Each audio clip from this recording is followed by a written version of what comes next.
진수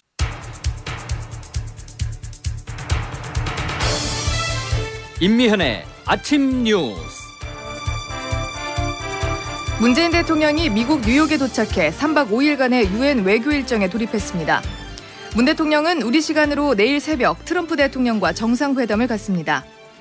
한미 정상은 지난 3차 남북 정상회담 결과를 토대로 북미 정상회담의 조속한 개최와 비핵화 진전을 논의하는 데 집중할 것으로 보입니다.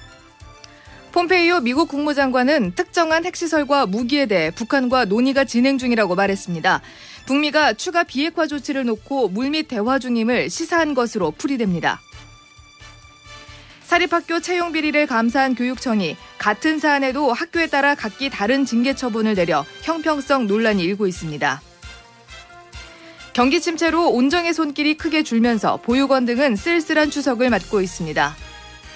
오늘 전국이 대체로 맑고 밤에는 보름달을 볼 수 있겠습니다. 이상은 이 시간 주요 뉴스입니다.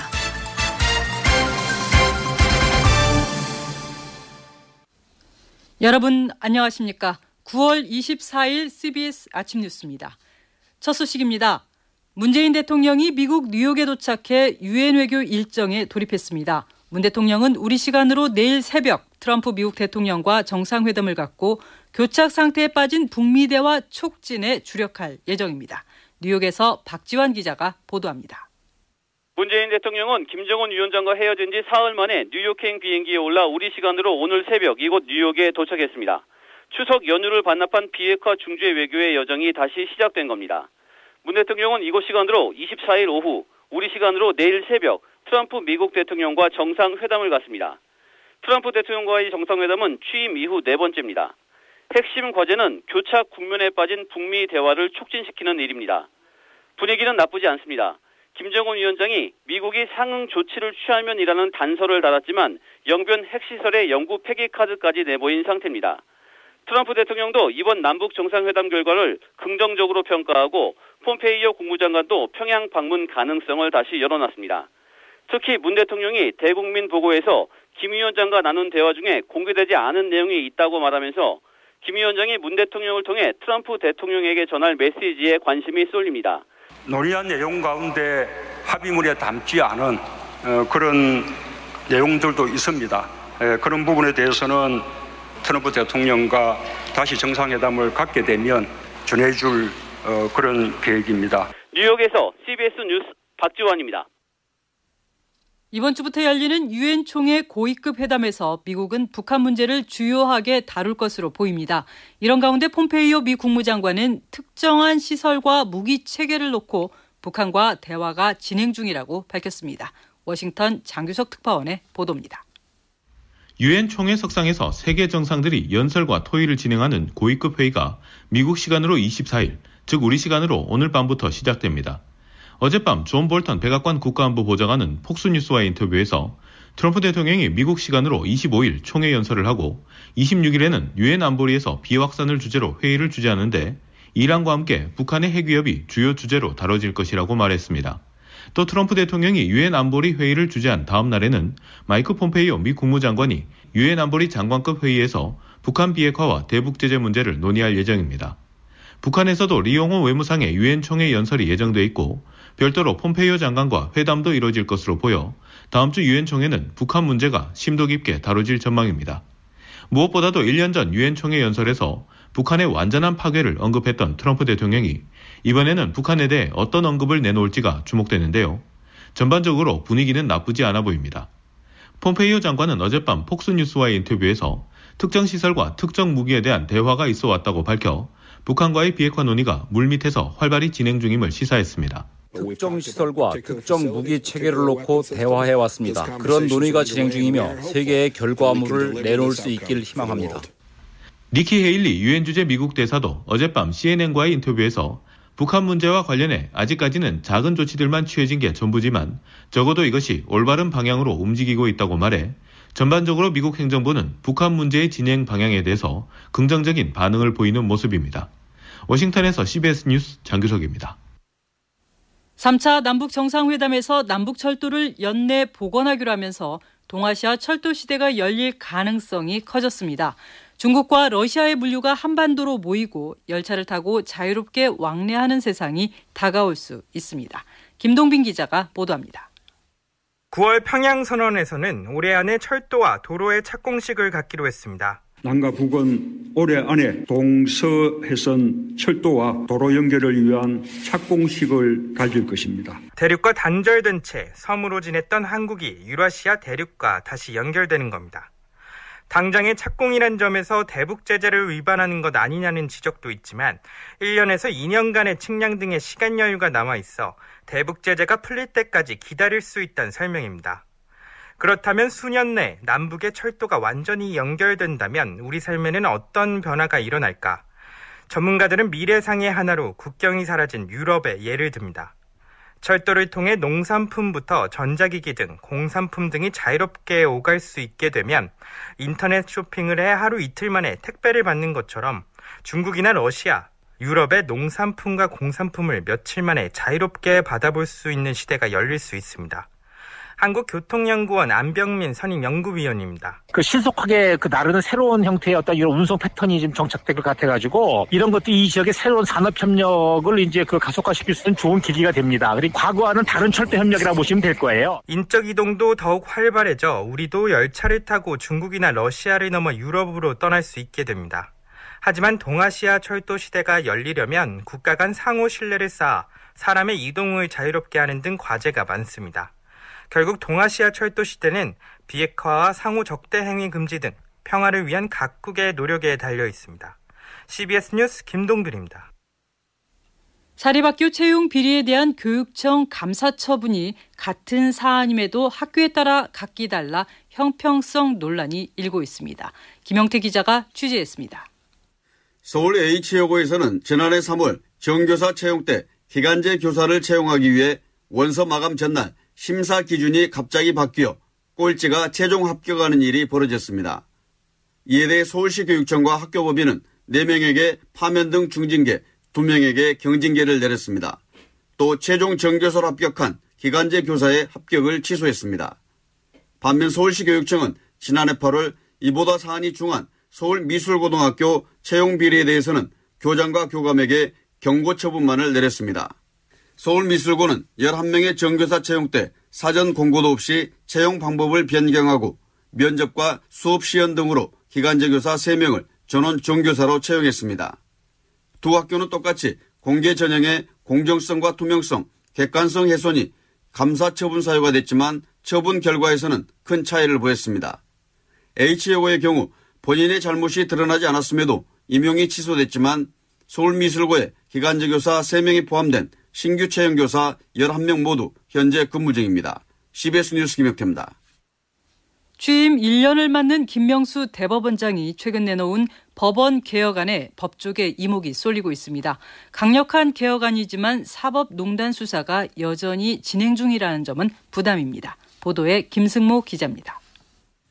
김명수 대법원장은 발탁 당시 사법개혁 최고 적임자라는 기대를 한몸에 받았지만 정작 지난 1년 성적표는 초라합니다. 사상 유례없는 사법농단 의혹과 관련해 검찰의 수사협조까지 요청했지만 결정까지는 좌고우면한 시간이 길었습니다. 이후 상황도 좋지 않았습니다. 검찰과 법원이 수사를 놓고 연일 티격태격이지만 후속 대안 등 명확한 입장이 없어 대법원장에게 리더십 부재, 불구경 리더십이라는 오명도 쏟아졌습니다. 김 대법원장이 애초에 사법농단 의혹의 실체를 파악하지 못해 수사협조라는 오판으로 화를 자초했다는 평도 나옵니다. 이런 상황에서 김 대법원장이 꺼내든 정면 돌파 카드는 바로 법원개혁. 사법불신의 진앙지인 법원행정처를 폐지하고 외부 참여를 확대한 사법행정회의를 꾸리겠다고 약속했습니다. 고등법원 부장판사 승진제도를 폐지하는 등 법원 내 수평적 문화 확산을 꾀하겠다고도 했습니다. 하지만 검찰의 전방위 수사가 장기화되면서 내부 구성원들의 개혁 동력이 크게 떨어진 점은 변수입니다. 법원 개혁을 외치고 있지만 여전히 검찰 수사가 진행 중이라는 점도 아킬레스건입니다. 대법원장이 진행 중인 수사 사안에 공식 입장을 밝히는 게 부적절하다는 의견도 있지만 사태를 일으킨 근본 문제를 바로잡지 못한 채 개혁안만을 제시하는 게 앞뒤가 맞지 않다는 지적인 셈입니다. CBS 뉴스 김승모입니다. 임대사업자로 등록하면 받게 되는 각종 혜택이 부동산 투기 세력의 절세 통로로 변질되면서 등록 의무화를 통해 페널티를 주는 방식으로 바꿔야 한다는 지적이 나오고 있습니다. 이재준 기자가 보도합니다. 올해 초 강남 아파트를 9억 원에 산 A씨가 장기 임대주택으로 등록해 8년 뒤 24억 원에 판다면 세금은 얼마를 내게 될까? 양도차익이 15억 원이나 되는 만큼 현행세법으로는 7억 원 가까운 세금을 내야 하지만 실제 A씨가 내게 될 세금은 2억 원에도 못 미칩니다. 장기 임대주택으로 등록한 다주택자들에게 정부가 양도세 중과 면제와 종합부동산세 감면 등 각종 세제 혜택을 주고 있기 때문입니다. 정부가 부동산 투기에 꽃길을 깔아줬다는 비판까지 나온 까닭입니다. 논란이 커지자 정부는 9.13 대책을 통해 유주택자가 신규 등록하는 임대주택엔 양도세 중과를 적용하기로 했지만 기존 등록자들의 혜택은 그대로 유지하기로 했습니다. 지난달 말까지 등록한 임대사업자만 34만 5천 명, 임대주택은 120만 3천 채로 급증한 상태입니다. 눈치 빠르게 임대사업자로 등록한 다주택자들만 각종 혜택을 계속 누리게 된 셈입니다. 참여연대 민생희망본부 김주호 간사입니다. 어쨌든 지금 다주택자들 중심으로 지금 진행이 되고 있고 지금 이렇게 혜택을 많이 주면서까지 저희는 할 필요가 없는 분들 같아요. 의무화하는 게 맞다고 보고요. 당초 정부가 인센티브 방식을 도입한 건 다주택자들의 임대 등록을 유도해 전월세 상한제와 계약갱신 청구권 등 세입자 보호를 강화하겠다는 뜻이 강했습니다. 하지만 국토교통부와 국세청, 행정안전부 등에 나뉘어 있던 임대사업 정보가 통합되면서 이제는 굳이 당사자가 등록하지 않아도 파악할 수 있게 됐습니다. 의무 등록 또는 자동 등록을 토대로 이제는 인센티브 대신 페널티 방식으로 가야 한다는 지적에 무게가 실리는 이유입니다. CBS 뉴스 이재준입니다.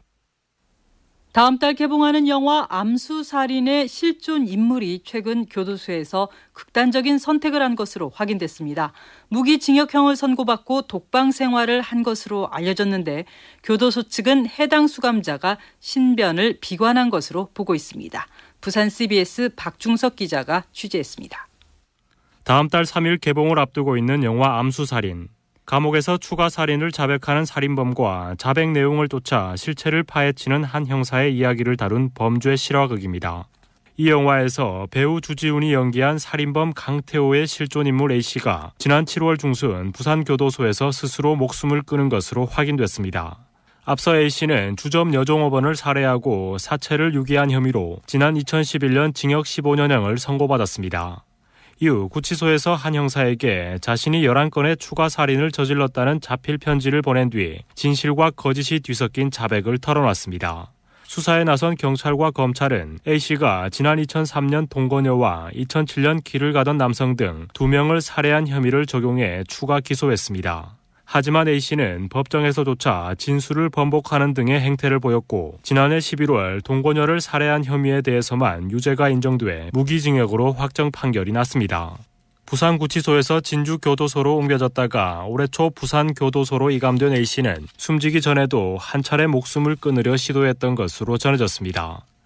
숨질 당시 A씨는 독방에서 생활하고 있었으며 교도소 측은 A씨가 신변을 비관해 목숨을 끊은 것으로 보고 있습니다.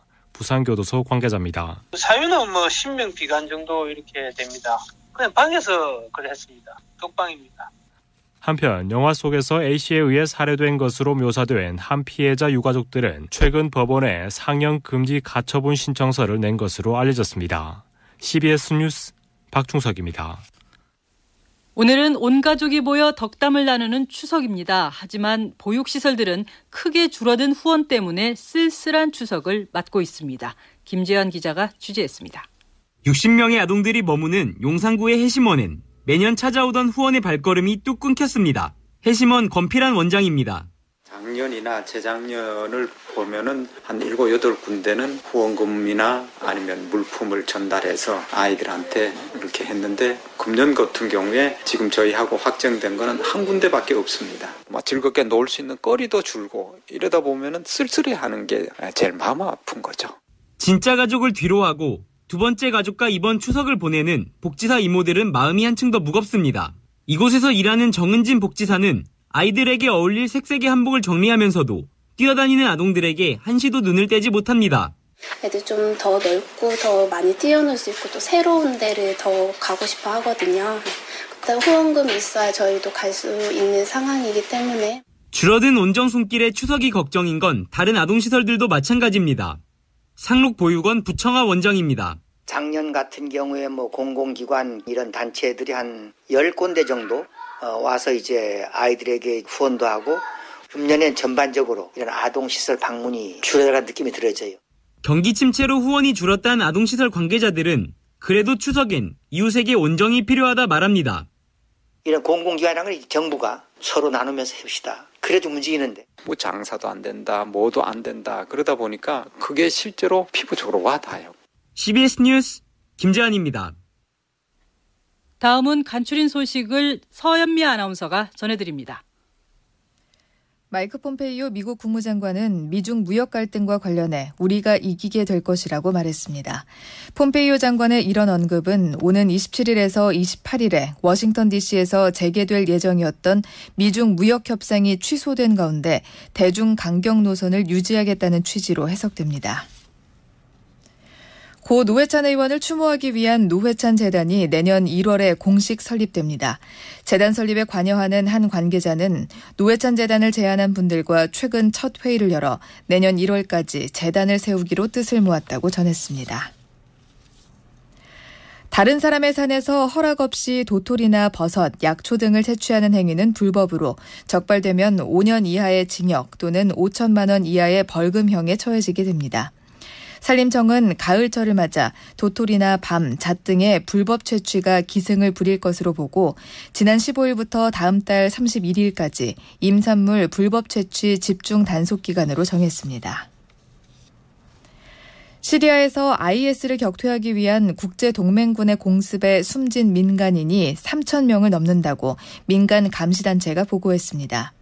민간인 가운데 820여 명은 어린 아이들이고 무장대원까지 합친 전체 공습 사망자 수는 12,000여 명에 달합니다. 콩고 민주공화국에서 이슬람 반군이 마을을 습격해 민간인 등 16명이 목숨을 잃었습니다. AFP 보도에 따르면 민주콩고 북키부주 동부 베니 지역의 한 마을에서 22일 오후 현지 이슬람 무장단체 민주군사동맹이 주민들을 공격했다고 목격자들이 전했습니다. 지금까지 간추린 소식이었습니다.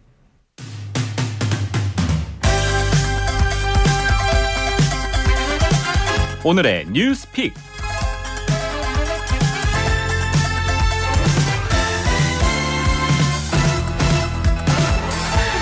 월요일 이 시간은 안성용의 정치를 보는 방법, 정보방입니다. 추석이지만 안성용 기자 나와 있습니다. 안 기자 어서 오세요. 네, 안녕하십니까. 오늘 무슨 주제를 가지고 오셨나요? 네, 평양 정상회담의 여운이 아직 가시지 않고 있죠. 네네. 추석 연휴에 가족들이 모여서 정말로 정상회담에 대해서 많이 얘기를 나누실 것 같은데 이 가운데서도 김정은 위원장의 서울 답방 얘기가 빠지지 않을 것 같습니다. 그래서 오늘은 김정은 위원장의 서울 답방 얘기 준비해왔습니다. 네, 평양 공동성명이 발표됐을 때 귀에 쏙 들어왔던 것은 역시 김 위원장이 서울을 방문하기로 했다 이 말이었던 것 같아요. 예, 그렇습니다. 공동성명 6항에 김정은 위원장의 서울 방문 내용이 들어있습니다. 김정은 국무위원장은 문재인 대통령의 초청에 따라서 가까운 시일 내로 서울을 방문하기로 하였다. 이런 문구인데요. 김정은 위원장이 직접 발표를 했습니다. 지난 2000년 6.15 공동성명에서도 김정일 위원장이 서울 답방을 얘기를 했었어요. 그런데 불발이 됐단 말이죠. 이번에는 정말 가능할까요? 네, 이번에 민주평화당 박지원 의원이 특별수행원 자격으로 평양 정상회담에 다녀왔는데 그랬죠. 아시는 대로 이분은 2000년 남북 정상회담의 3파역 아니겠습니까? 네. 예, 박 의원은 CBS와의 전화통화에서 6.15 공동성명으로부터 두 달 뒤인 8월 15일에 김정일 위원장이 언론사 사장들을 초청해서 평양에 방문했었는데 이때도 김정일 위원장이 3시간 반 동안 얘기를 하면서 꼭 답방하겠다 이렇게 얘기를 했답니다. 네. 그러면서 우리 측에 신변 보장을 강하게 요구를 했다고 이제 말을 했는데 과격 보수파들의 거부 반응을 굉장히 두려워했다는 얘기가 되겠습니다. 그런데 이번에 김정은 위원장은 이번에 평양을 방문한 여러 사람들 앞에서 중에서 태극기 부대와 같은 반대 세력이 있는 거 괜찮다. 괜찮다. 예, 그럴 수 있지 않냐 이렇게 이제 얘기를 하면서 답방을 하겠다 이렇게 약속을 했다고 합니다. 박지원 의원은 이런 얘기를 전하면서 김정은 위원장이 중고등학교 때 서양 교육을 받아서 굉장히 개방적인 데다가 네. 문재인 대통령과 세 차례 회담을 통해서 신뢰가 많이 쌓여 있기 때문에 서울에 올 것 같다 이렇게 올 것으로 확신한다 이렇게 얘기를 했습니다. 박지원 의원은 그러면서 문재인 대통령이 평양에 갔을 때 극진한 대접을 받았는데 김정은 위원장이 서울에 오면은 문 대통령이 받은 환대만큼 우리가 해줄 수 있을지 모르겠다 이렇게 오히려 그 부분을 걱정했습니다. 아, 워낙 환대를 받았기 때문에. 그렇습니다. 네. 김 위원장이 가까운 시일 내라고 이렇게 단서 비슷한 것을 달지 않았습니까? 예. 이 가까운 시일 내라는 문구는 어떻게 보면 상당히 유동적으로 들리는데요. 네, 그렇습니다. 이제 가까운 시일 내라는 게 뭐 연말까지다 이렇게 보는 사람도 있지만은 상대적 개념이어서 무한정 늘어날 수도 있습니다. 네, 그럴 수 있습니다. 예, 1차 정상회담 뒤에 문재인 대통령이 가을에 평양을 방문한다 이런 합의문은 시기가 특정돼 있었는데 이번에는 이제 그렇지 않고요. 그래서 조건이 성숙하지 않으면 서울 방문이 늦어지거나 성사되지 않을 수도 있다 이런 얘기가 나오고 있습니다. 조건이라고 하면 예. 무엇을 말하죠? 2007년 10월 정상회담 때 평양을 방문했던 참여정부 당시 동북아 비서관을 지냈던 이제 백이찬 전 비서관은요. 보수단체의 반대 시위가 있을 수는 있겠지만은 뭐 이런 게 김정은 위원장의 서울 방문을 막는 결정적인 이유는 안 될 것이고 우리 국민들의 정서가 문제다 이렇게 얘기를 했습니다. 정서, 네. 예. 멀리는 6.25 전쟁부터 가깝게는 연평도 포사격까지 북한에 대한 반대 정서가 우리 국민들 사이에 아직도 광범위하게 퍼져 있는 게 사실 아니겠습니까? 네. 그렇기 때문에 비핵화의 초기 조치나 종전선언 등이 있어야 국민들도 괜찮다고 할 것이다 이렇게 얘기를 했습니다. 네, 그러니까 김 위원장의 서울 방문 이 문제도 북미 관계 개선의 어떤 구체적인 성과 이런 것랑 맞물려 있다고 봐야 되겠네요. 그렇습니다. 이제 아시다시피 북한은 이번에 문재인 대통령 방문 때도 영변 핵시설의 영구적 폐기와 같은 추가 조처를 취해나갈 용의가 있다 이렇게 밝히지 않았습니까? 네. 그러면서도 미국이 상응 조치를 취하면이라는 이제 단서를 달았습니다. 결국 북미 간의 비핵화 로드맵과 종전선언 문제가 잘 풀려야 김정은 위원장의 서울 답방도 가능하다 이런 얘기가 되겠습니다. 구체적인 성과가 있어야 네. 그게 좀 가능할 것 같다는 말씀인데 그런데 김 위원장이 정말 서울을 방문하게 되면 그게 실현이 된다면 북한 최고 지도자로서는 분단 이후 처음이잖아요. 네, 그렇습니다. 이제 김 위원장이 서울을 방문하면은 북한 최고 지도자로는 분단 이후 처음이고요. 아시는 대로 4.27 정상회담이 우리 즉 평화의 집에서 열리면서 군사분계선 남쪽으로 김정은 위원장이 한 200m 내려오지 않았습니까? 네네. 물론 이것도 상당히 의미가 있습니다만은 서울 방문이 이루어지면은 군사분계선 넘어서 200m 넘어온 것과는 뭐 아주 비교할 수 없는 이제 일대 사변이 되겠죠. 네. 김정은 위원장으로서도 할아버지와 아버지가 하지 못했던 또 하나의 일을 하게 되는 셈인데 참고로 김일성 주석 같은 경우는 비록 무산되긴 했지만은 1994년 7월 25일에 평양에서 정상회담을 하기로 했다가 무산되지 않았습니까? 네. 그때 이제 그 즈음에 그게 성사되면은 1년 뒤인 95년 8월 15일에는 서울에 내가 가서 연설을 하면 그게 통일이다 이런 얘기를 이제 빈번하게 했다고 합니다. 네. 오늘 말씀 잘 들었습니다. 지금까지 안성용 기자였습니다. 공항 소식 알아봅니다. 이지영 씨가 전해드립니다. 네, 추석날 아침 하늘길 기상 여건 대체로 좋고요. 비행기 잘 뜨고 내리고 있습니다. 날씨로 인한 지연이나 결항 걱정은 안 하셔도 되겠지만 공항 주차장이 혼잡한 만큼 되도록 대중교통 이용하시고요. 많은 승객들로 탑승이 늦어질 수 있으니까 여유 있게 탑승 수속을 받으시는 게 좋겠습니다. 오늘부터는 귀경하는 분들이 많아서 서울에서 각 지방으로 가는 비행기는 좌석 여유가 있지만 지방 출발 서울행 비행기는 만석인데요. 그래도 아직 오전에는 표가 남아 있습니다. 제주나 부산, 울산, 여수 등에서 출발하는데 오전에는 예약 가능한 좌석이 남아 있으니까 참고하시기 바랍니다. 오늘과 내일은 공항철도 운행 시간도 연장이 되면서 인천공항과 서울역 출발 시간 기준으로 새벽 1시 15분과 1시 10분에 마지막 열차가 떠나고요. 인천공항에서는 심야버스도 증편돼서 운행되고 있으니까 참고하시기 바랍니다. 광정보였습니다. 추석 날씨 알아보겠습니다. 기상청 이수경 리포터입니다. 네, 추석인 오늘 아침 기온이 떨어지면서 어제보다 쌀쌀한 날씨인데요. 현재 서울 기온 14.7도를 나타내고 있고 이 춘천과 파주, 철원 등 일부 내륙 지역은 10도 아래의 기온을 보이는 곳도 있습니다. 오늘도 일교차는 크겠지만 날씨가 맑아서 대부분 지역에서 한가위 보름달을 선명하게 볼 수 있겠는데요. 내일까지 대체로 맑은 날씨가 이어지겠습니다. 한편 오늘 낮 기온 어제보다 2, 3도 이상 떨어지면서 낮에도 선선하겠는데요. 서울과 춘천, 속초가 22도, 대전과 광주, 대구 23도, 부산의 낮 기온은 24도가 예상됩니다. 다만 오늘 아침까지는 내륙 지역을 중심으로 안개가 끼는 곳이 있겠고 당분간 해안과 제주도 지역은 바람이 강하게 불겠습니다. 연휴 마지막 날인 수요일에는 강원 영동과 경북 동해안에 비가 내릴 것으로 보이는데요. 그 밖의 지역에서는 연휴 기간 후반까지 맑고 일교차 큰 날씨가 이어지겠습니다. 날씨였습니다. 9월 24일 아침 뉴스를 마칩니다. 한가위 가족들과 좋은 시간 보내시기 바랍니다. 고맙습니다.